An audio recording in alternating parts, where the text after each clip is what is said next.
Hello, and thanks for joining us today for what I know will be a great discussion on a really timely and important topic for startups, founders, VCs alike. I think we can all agree that this has been a wild year. The world changed in late winter and really changed what matters to companies, to people, to employees, to investors. And it's really changed the companies and the stories that are most relevant, and in many cases, the messages. And for our discussion today, we're going to focus on how the global events of 2020 have changed the investment and funding landscape, from which companies are getting attention to how founders are adjusting with the news cycle and headlines focused on some really big, important topics. How are the stories of business news, like funding rounds or new partnerships or new customer wins, really breaking through? I have a really stellar panel here with me today, and I'm really excited to have them introduce myself. I'm going to start off. I'm Kelsey Quickstad. I'm with Hotwire. We're a global tech communications consultancy with offices around the world, including here in the Twin Cities. And we work with technology clients of all sizes to really help them craft the right marketing and communication strategies that are going to reach their audiences and effectively communicate the right stories. I'm going to toss it over to Christine to introduce herself. Thank you. Hi, everybody. I'm Christine Hall. I'm a writer with Crunchbase News. Crunchbase is based out in San Francisco, but I'm actually working remotely from Houston.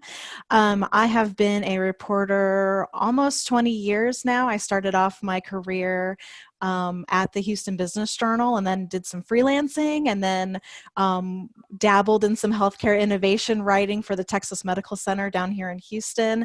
And then I joined Crunchbase News in April, where I cover startups that are raising venture-backed funding. And hi, everyone. My name is Aneeda Idnani. I am one of the co-founders of HabitAware, and I pull out my hair. Hair pulling is a medical condition called trichotillomania. It's also a mental health condition, and it's something that I hid for more than 20 years until my husband caught me without eyebrows one day, and we set out on a journey to make myself aware of this very trance-like behavior, and now we're helping tens of thousands of people around the world with a smart bracelet that uses gesture detection technology to bring awareness to the hair pulling behavior, as well as skin picking and nail biting. Hi everyone, I'm Maddy Kennedy. I am the founder of Mini Inno, which is a sister site of the Minneapolis-St. Paul Business Journal that covers tech, startups, and innovation here in the Twin Cities. For the past 3 years, I've been a one-woman newsroom, so I interview founders all across the state, and I sort of compile their stories in a newsletter called The Beat, which goes out, let's see, I think it's Tuesday, Thursday nowadays. So yeah, that's me. And I'm Stephanie Rich. I am head of platform at Bread and Butter Ventures, which is an early stage venture capital firm based here in Minneapolis. I am a longtime entrepreneur, and I'm also an entrepreneur in residence at Techstars Farm to Fork. Amazing. Well, thanks again. Stephanie, I'm actually going to start here with you, and I'm hoping you can set the stage a little bit by talking about trends in funding this year and what activity's been like since the pandemic hit, and kind of where are we now? Yeah, so I think right when the pandemic hit, and I'm going to speak in kind of overall trends first, and then I'll talk more about our reaction as a firm, because it was a little different. When the pandemic hit, funding really, really slowed down. And that was for a number of reasons, a little bit all over the board. One, anything unknown kind of slows down capital movement in a lot of markets typically. For venture in particular, first, folks were kind of really focused on shoring up their current portfolio companies. There was a lot of time spent on the phone talking to founders, figuring out what does your runway look like? How is this going to affect your revenue? What do you need to cut? Figuring out where is your next round of fundraising coming from? So that was one of the first things. Second, funds have to figure out how much dry powder they have. And in terms of dry powder, that means capital that they're able to invest. And so for some funds, they have huge amounts, but there are more than 1,000 what they're called micro funds, which are actually just under $100 million. And for a lot of those funds, they're also in a fundraising cycle. When are you going to raise additional funds? And so if they don't want to do that for a little while, they slow down their deployment. And so we saw a lot of that this spring. People, instead of deploying capital to 15 startups a year, decided to do to 9, spread out of 12 months. Saw a lot of that. And then, of course, a huge part of this was the unknown aspect of what this was going to do to all of these startups that we're hearing pitch, particularly in things like the travel industry, the hospitality industry. People weren't sure how that was going to affect those. And so investment in those areas really slowed down. All that said, it has actually not been quite as dire as we thought it would be. You look at recent reports coming out, and I'm sure Christine can speak to this because some great stuff that's come out from Crunchbase. It's really not as bad. It's definitely dipped. We're seeing dips, particularly in seed funding and angel investing, but it's starting to come back up. And I think, for us to speak directly to Bread and Butter, which is a expansion and rebrand of the Syndicate Fund, there was no slowing down in March. We had capital, and so we saw it as a really good opportunity to continue investing in amazing companies. A lot of it had to do with deal flow coming in and whatnot, but we've actually made publicly so far, I think 6 investments, 3 more are coming down the hopper here soon. And some of that was deal flow continued. We have to invest, that is our job. And incredible companies came in. We talk a lot about investing in teams. And so I think you're seeing too, startups who are proving that they can weather some of the pandemic issues are really proving themselves as entrepreneurs, and thus become really exciting investments to make. So I think it's not as bad as we thought it was. We can talk more later about kind of the areas that got hit the hardest. Mm-hmm. But yeah, we're still seeing some excitement.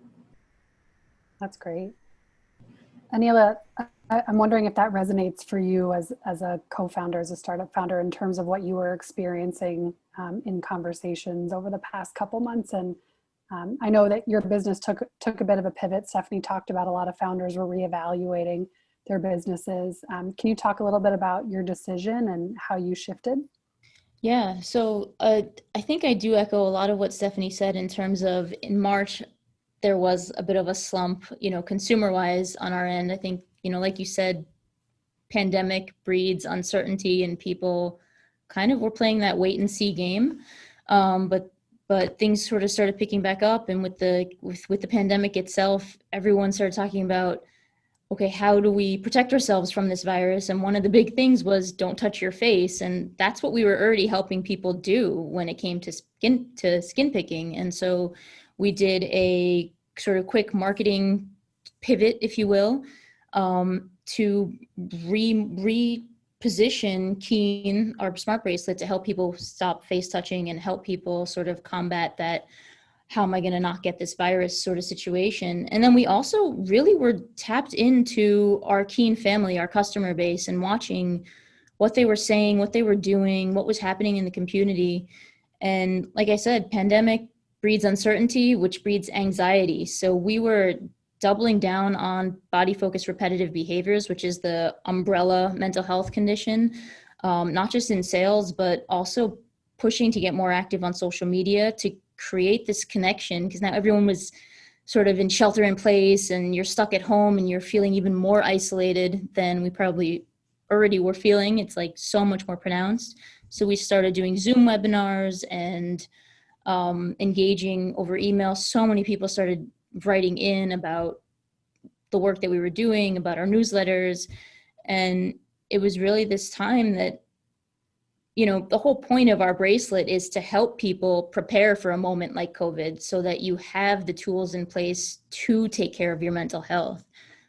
There was even a week, like I don't subscribe to being pull free, but there was a week where I was like, I could handle it, what was being thrown at me because I had been doing the work. And it feels like it kind of clicked for people saying, oh, I get it now, and I need to be in the Keen family. And so for us, pandemic is a pandemic and lots of other stuff going around us, but we were able to not just pivot, but parallel path and really increase our ability to help people with this mental health condition.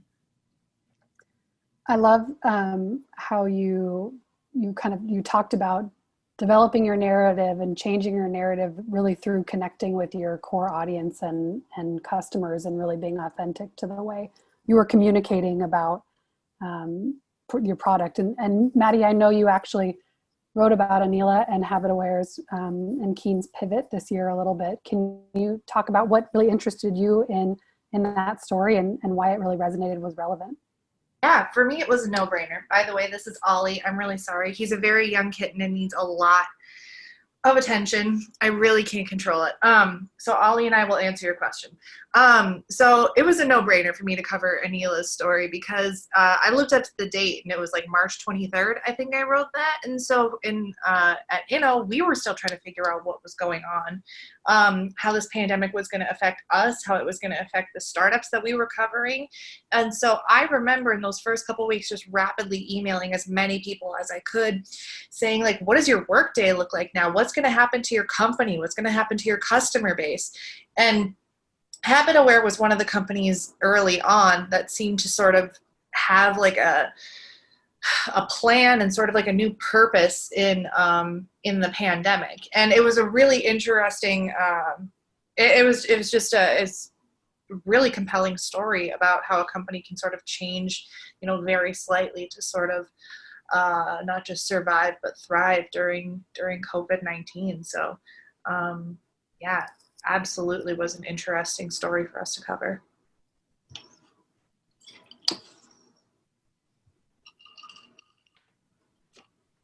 Aneeda, did you want to add anything else?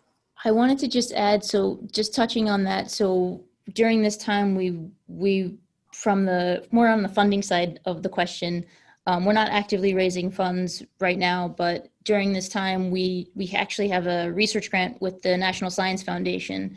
And with regards to face touching, we came up with a different solution beyond the way that we currently do we've built our technology. And so through that, we were actually able to get a follow-on supplement grant to help us build that technology. So we're working on that right now. So I just wanted to throw that out there as like, there are other avenues for funding, and to just be aware of that, and also know that, as Stephanie's saying, like just because we're in what may seem like a down cycle, there are always going to be places that have funding that need to and want to get it out into the world so that your business idea can come to life. Absolutely. And I know Stephanie mentioned that a little bit earlier, and maybe Stephanie, you can touch on that. How were conversations going with founders during deals? Who was really getting your attention, and what were those stories that were resonating? Yeah, they're going really well. I think for us, again, the kind of to quote my partner, Brett, he talks about what we look for in a company is team, product, market. And so team is really key at early stage. And so again, those founders that can prove and show and talk about this resilience that they've had during the pandemic, either in terms of being able to keep their company afloat, despite what you might think is an industry that would kind of really hurt them, or you've been able to kind of capture an opportunity and you're able to speak to how do you keep that going? Knock on wood, this pandemic's not going to last forever. So how do you keep that momentum going? In terms of founders, I talked to a lot of early stage founders, both, my companies, just general companies around Minneapolis who I happen to work with and mentor and everything. I think that there is a lot of fear, dependent primarily on where your business is. And by where, I mean what vertical. we're seeing a lot of different things in different verticals. Like I said earlier, travel is really rough right now. Hospitality, things in the restaurant industry, a few other areas are rough. But then you've also got other areas that have these tremendous tailwinds, both because of the just general digitization of our culture, remote work, ed tech, all of that, but also the fact that this pandemic has been exposing opportunities in key areas of our economy, like the health system, the food system.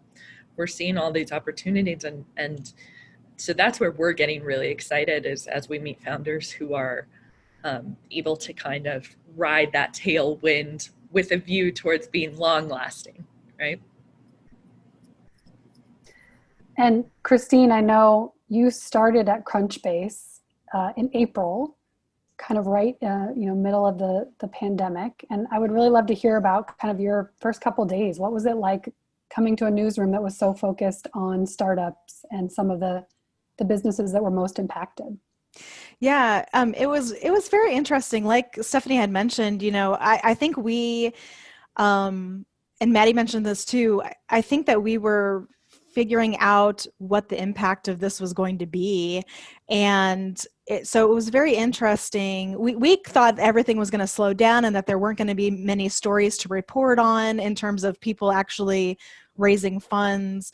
But, and I think it did start out that way, where a lot of the funding that we were reporting on in April had been from, that they had maybe gotten at the end of 2019 and they were just now ready to say something about it, or it was, maybe in January or February or something, and then they were ready. But as we kind of have gone on with this, I can't really, I can't say that we saw that much of a slowdown. I think that if anything, my calendar got just crazier and crazier with, people who wanted to announce their funding. And so I don't know if it was that people saw other people doing it and they're like, okay, I think we could do this too. And so then, people were,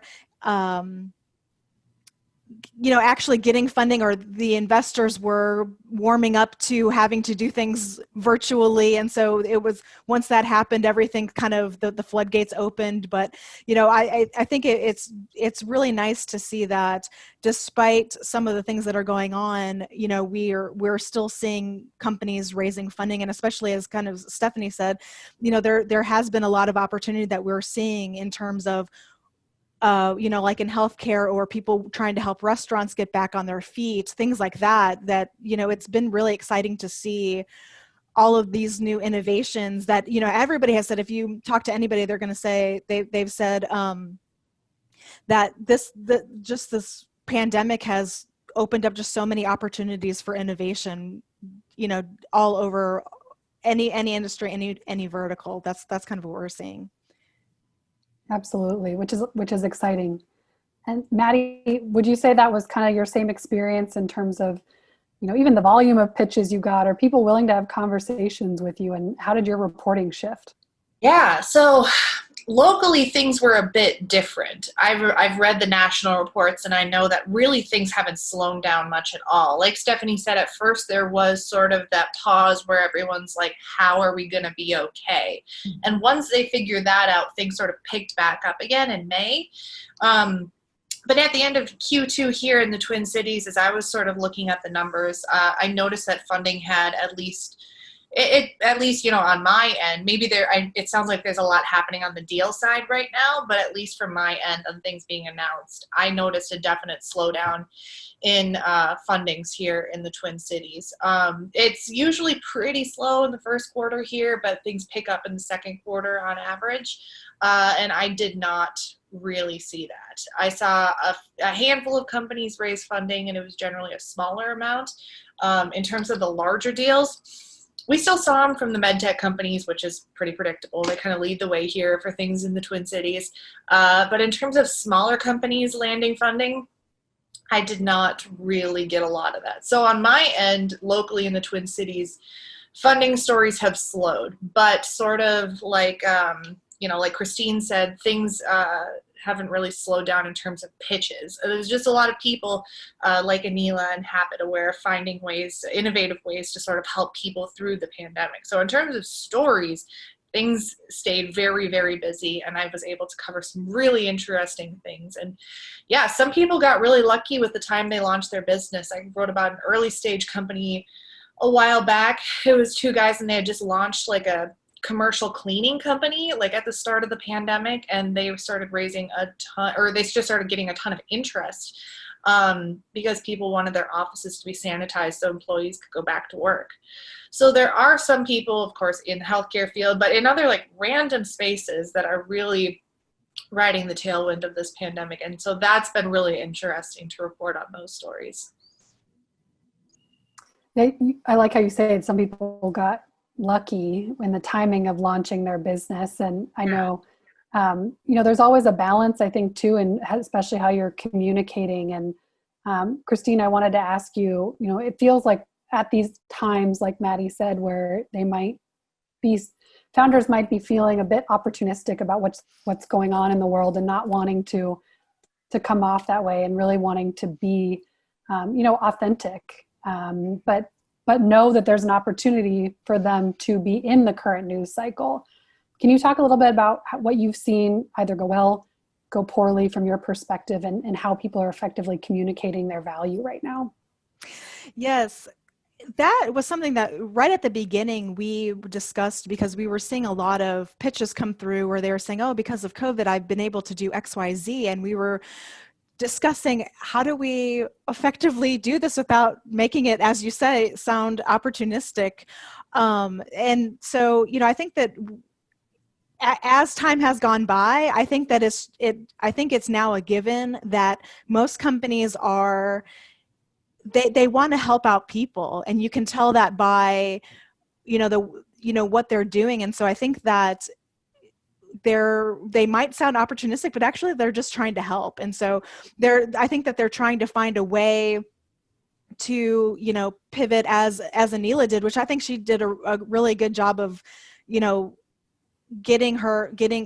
COVID into what she was doing. And so we were kind of looking for that similar thing in companies that we were reporting on. I think that there really hasn't been anything that has gone poorly per se, but it was just kind of at that beginning where we were looking at it, and somebody would be like, oh, because of COVID, our business was 500% more this quarter than last quarter. And okay, how do you kind of soften it a bit when you're writing it, and you just sort of say, oh, well, why was that? Was it really COVID, or was it just something that you're doing to do this? Or, you're in an industry such as, like, for instance, workplace productivity, where everyone is working from home. So yes, obviously your business is going to do well if you have something that businesses can use to connect all of their employees that are all over the place. But I think that that's kind of some places where we've seen it go well, is just as Maddy was saying, like, people did get lucky with the businesses that they were, launching right then, or a platform that was coming out right then that, tied into just the fact that people are now at home. I mean, look at the gaming industry. Everybody is, everyone's child was at home for, 3 weeks, 4 weeks, depending on where you lived, with really nothing to do. And here they are, they're communicating with their friends that they could not see through, headsets and, all that kind of stuff. I've seen, there were all these things being advertised on social media of ways to, spend your time while you're at home not doing anything. And so I think that, I think that now we're used to it. And so I think the opportunistic things are not so opportunistic anymore. I think it's just, I don't want to quote this, but yes, it is like the new normal. I think the new normal is taking your company and trying to find a place for it in the new normal, essentially. And Aneeda, I wonder too if these are some of the things that you were thinking through in late March, and when you were, going out with the story about how you were pivoting and really can you talk a little bit about your process for coming up with how you were going to communicate? Again, did you have some of those moments of like, I don't want to be opportunistic and kind of lead with like, because of COVID? So Yeah, absolutely. I mean, really, people kind of came to us and said, "Oh, we're using this for face touching, like in the Keen family." And for us, we saw it more as great. We can help more people, as Christine's saying. And really, what the insight that I really latched onto right at the beginning was, for so long, people with BFRBs have been in hiding and in shame for these conditions, and now they had something that their loved one could understand. Stop touching your face. Stop touching your face. Stop touching your face. So for us, it actually became this thing where now we could say, well, now your husband needs one, or now, like so we were able to kind of bridge this gap and actually create connection. Like one person actually wrote back to our newsletter saying, I just read your email to my husband, and now he finally gets it, and now he understands, and now he's in that last week being so much more supportive. And so it really helped us bridge that gap for our community and help them recognize it's not just you, it's everyone. No one can stop touching their face.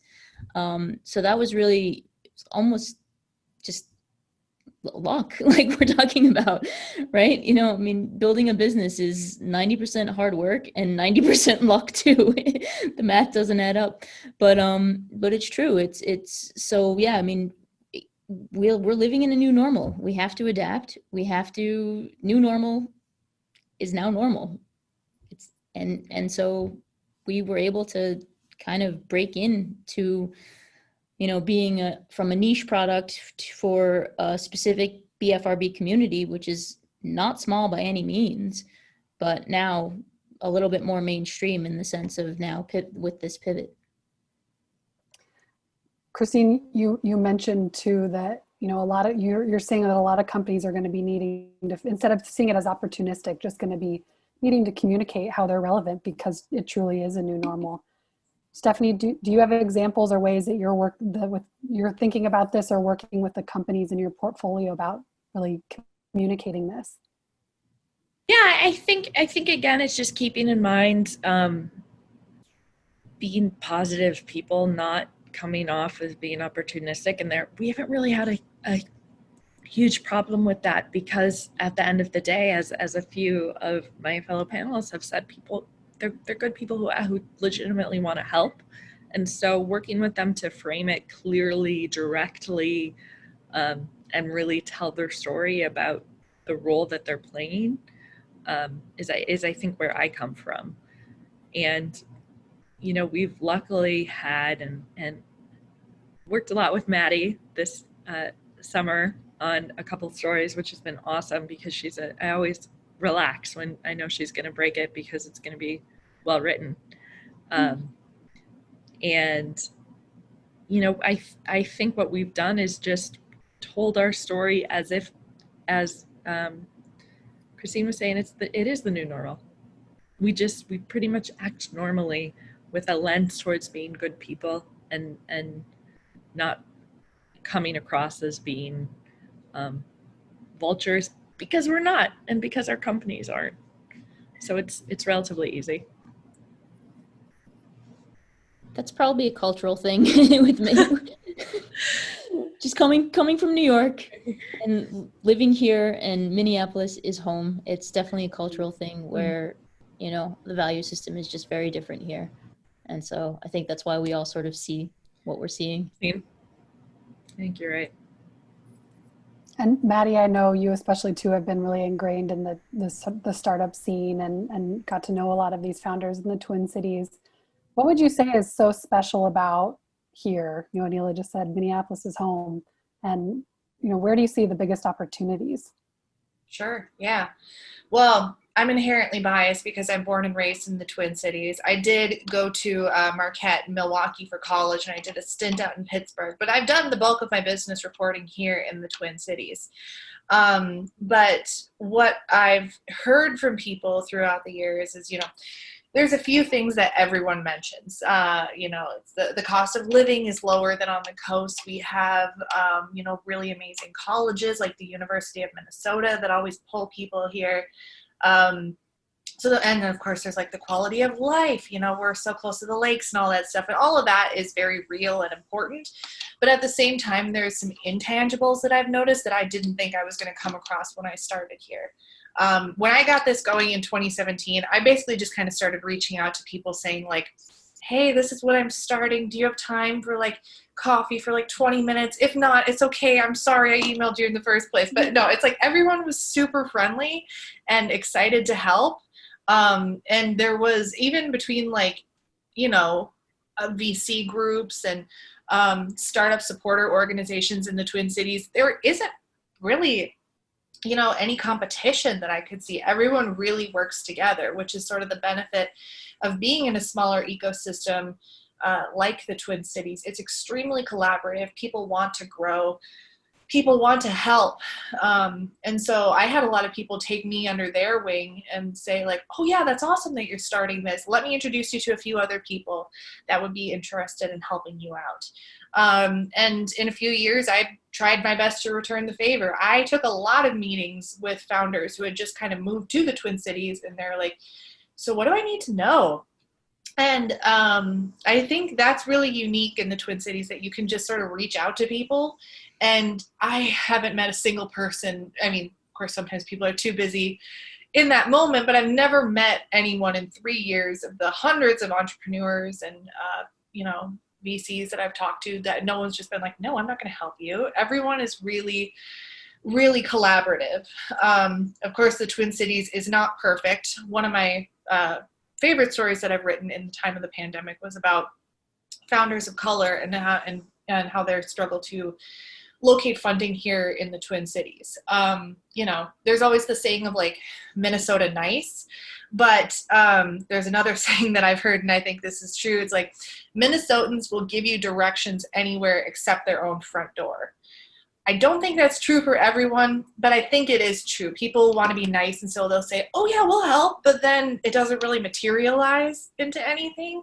So I've heard a lot of people, especially founders of color, say like they hear organizations saying that that's important to them, but the Twin Cities still has a long way to go before it's truly equitable and home to everyone. And I actually know it was someone from, I can't remember which bread and butter person it was, but when I was interviewing you guys at first, someone said, if you're doing diversity as an afterthought, you're doing it wrong. It needs to be ingrained in our ecosystem if we want to continue, moving forward in the way that we have, at least in the last 3 years that I've been around.